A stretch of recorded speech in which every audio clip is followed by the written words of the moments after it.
Hello everyone and welcome back. Today will be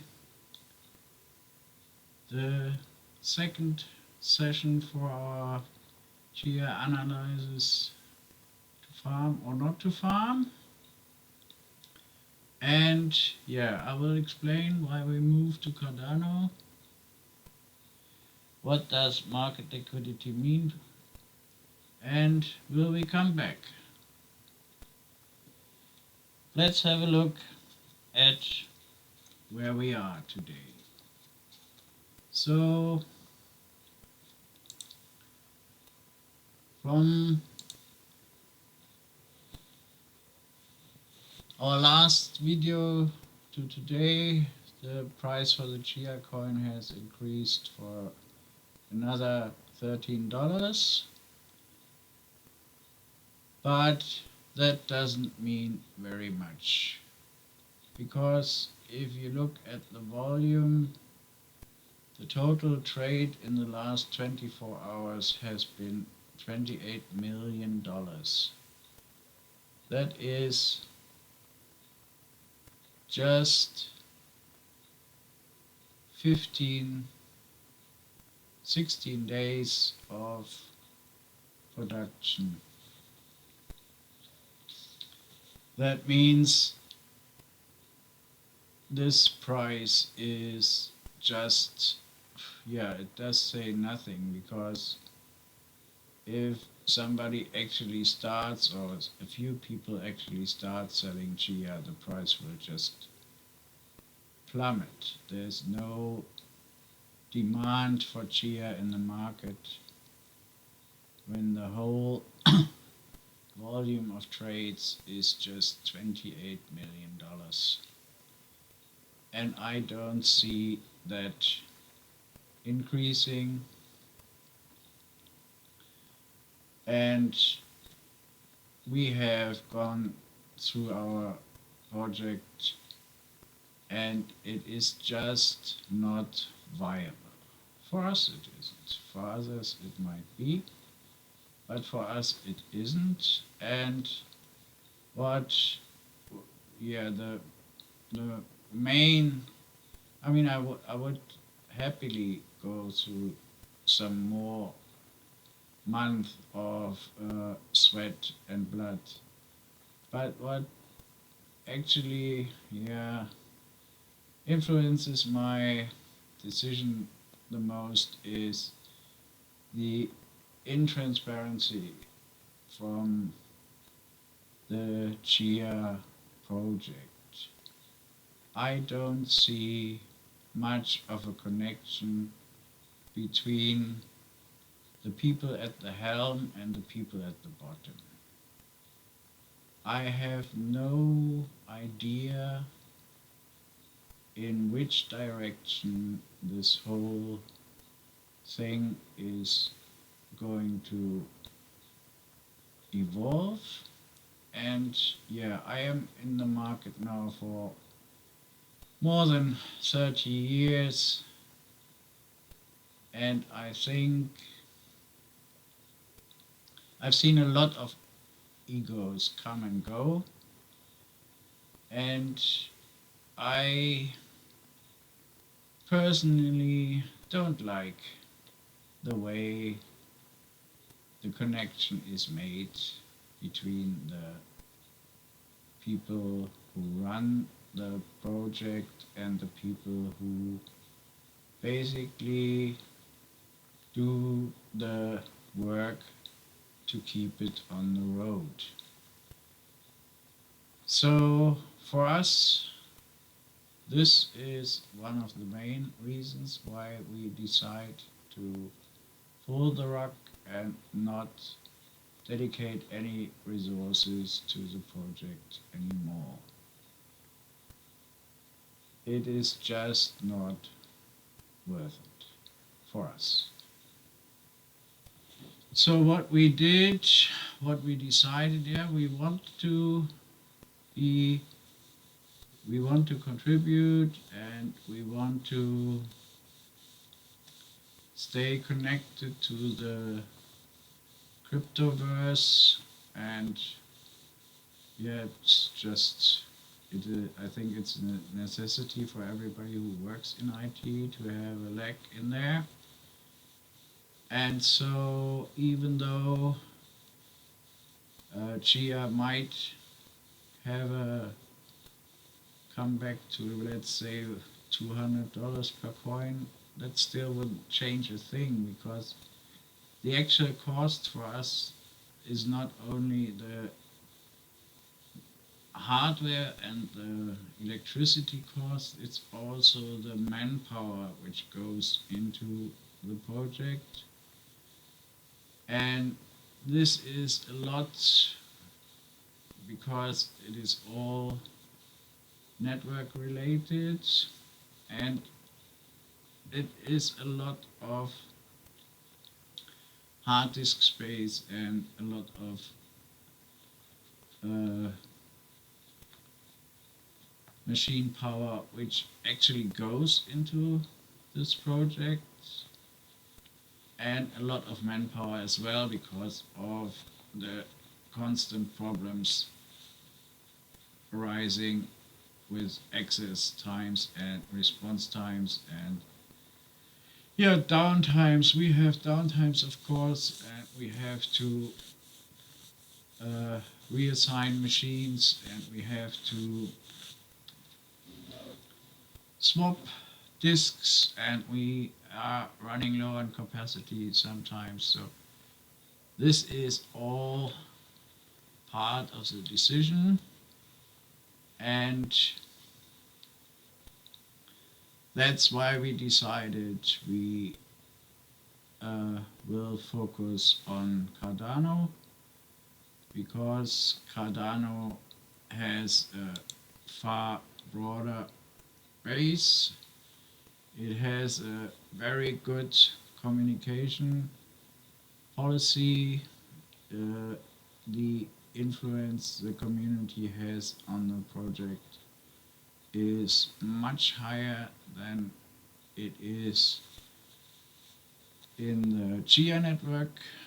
And yeah, for us also, if we dedicate financial resources, one of the things we have to, or we are looking out for, is the market liquidity. And if we trade Cardano, and if we uh, use Cardano as a source of passive income, then this is much more easy to achieve. We don't have to go through uh, different exchanges and brokers and everything. We have a one shop uh, we have a Binance account, and that gives us passive income if we uh, save, we get interest. If we lend out our assets, we get interest for it. And there's a lot more you can do with, we can uh, yeah, borrow and speculate if we want to. We can do margin uh, we can do margin speculations if we want to. So that is all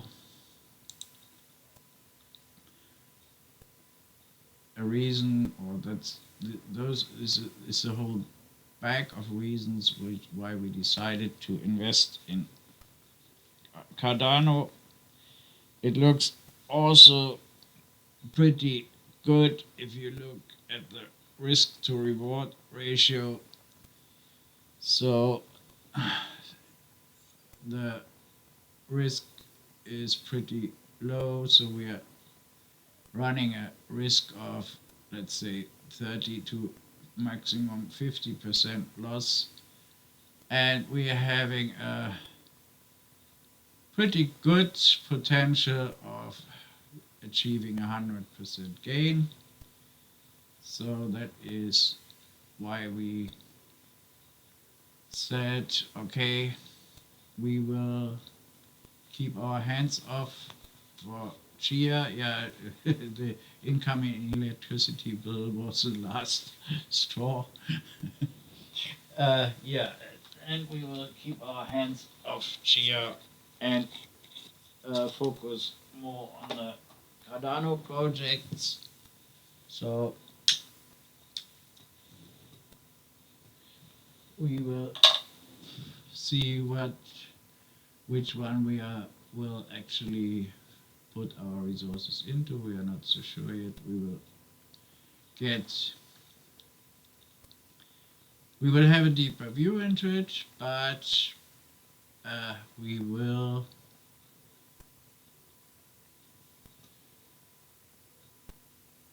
put the focus on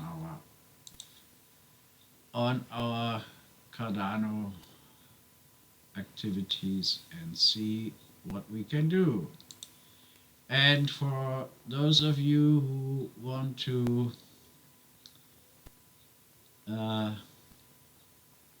combine fun and games and also are not very risk averse, this is a fun game to play here, and it's also related to the Binance Trade and to the Hive wallet. And yeah, for us, especially as we have been very much into Pokemon over the last 5 years, but the pandemic has brought our Pokemon club to its knees. Basically, we have been cut down from 25 people attending on a regular basis to 3 because of all the regulations we have, and that means we had to find something which is equally interesting, and so we ended up starting to play a new online game, and that is called Splinterlands. And yeah, we will see how it works out. We will let the community know how it works. But yeah, so that is the main thing for today. Yeah, it's a bit late. I'm not very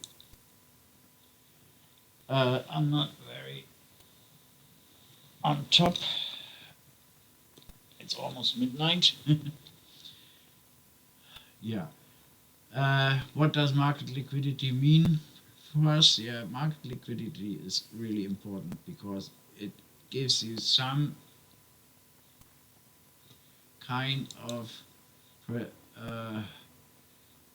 insurance that there is some predictability in the market, that you are not looking at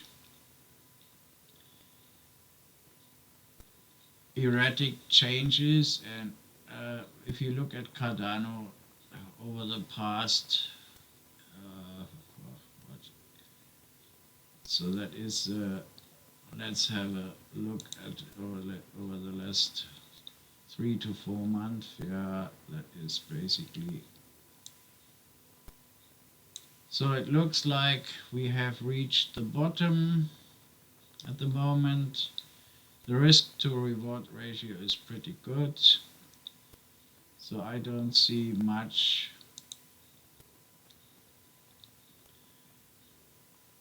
risk on the downside at the moment. And when we look at all the other, so we bought at roughly $2. So yeah, I don't see it falling below 130, and the market liquidity is, as you can see, over the last 24 hours on coin market cap, there's a volume of $4 billion.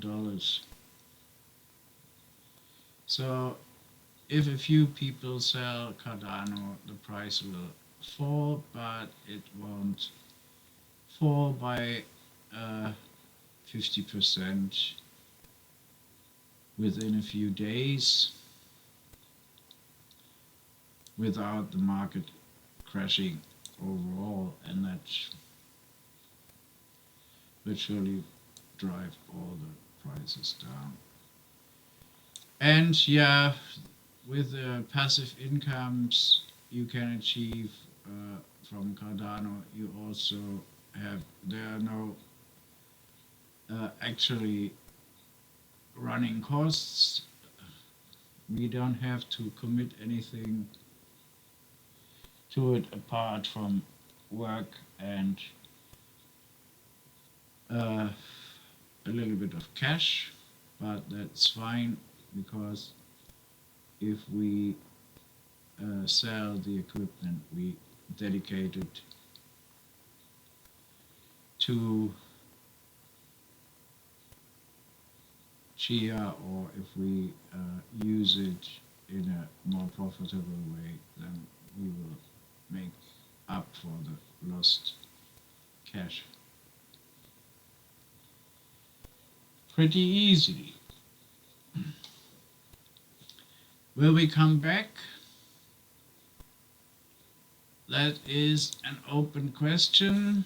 I think the biggest obstacle is the communication. I think if this changes, if Chia becomes a more user or more more worker friendly environment, which actually communicates with its participants, and the direction where Chia is going becomes more transparent, then we might as well dedicate a few of our resources to Chia again. But at the moment I am not willing to feed egos just because they think they are geniuses. I mean, he may or may not be a genius, but I'm not willing to dedicate my resources to the answer to that question. Okay, so that was it for us. It's been a long time, I think. Combined all the hours together, it is a lot of time we dedicated. It's a bit sad, but yeah, sometimes you just have to pull the plug. Okay, thank you very much for listening and have a very good day.